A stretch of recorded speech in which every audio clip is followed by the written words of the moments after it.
For more on the dangers that undocumented migrants face and why they're willing to take such risks, I talked with Jimmy Hernandez. He's the communications director at Voto Latino, a nonpartisan organization whose mission is to bring new and diverse voices into the political process in the U.S. to promote positive change. The reason why my parents, my mom and my father decided to bring my family here when we were kids, and I think our story relates to many others from people that have, crossed the border a long time ago and those that continue today. And it's the country of opportunity. It's the country of freedom.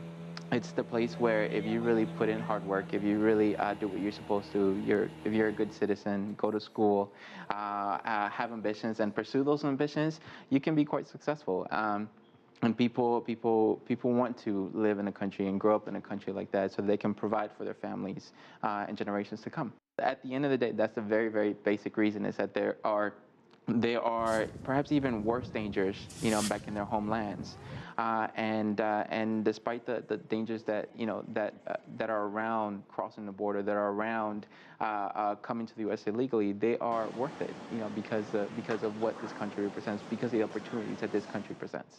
You mentioned parents. I want to talk about children, because just this week we had a story on about a Guatemala family which is mourning the loss of their son. He died illegally crossing the border into the United States. The parents have actually created a shrine to the boy. He's 15-year-old Gilberto Francisco Ramos Juarez. He left to work in the United States.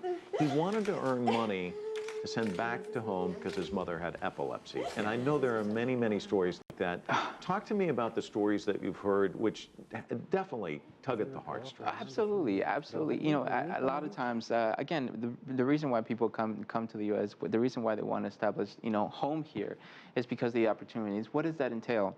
It includes economic opportunities. It includes education opportunities, right? And a lot of times these families, especially these individuals that decide to do it on themselves instead of the entire family unit, they do it because they want to support family members back home.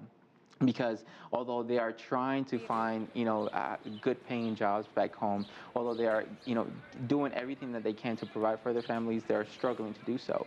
And the U.S., the United States presents an opportunity for them to be able to, provide for their families back home. Immigration reform, we hear it every year. It doesn't seem to go anywhere. How frustrating is that for you? It's quite frustrating. But now what we're doing is we're going to continue, right? We're going to continue marching on. We're going to continue rallying.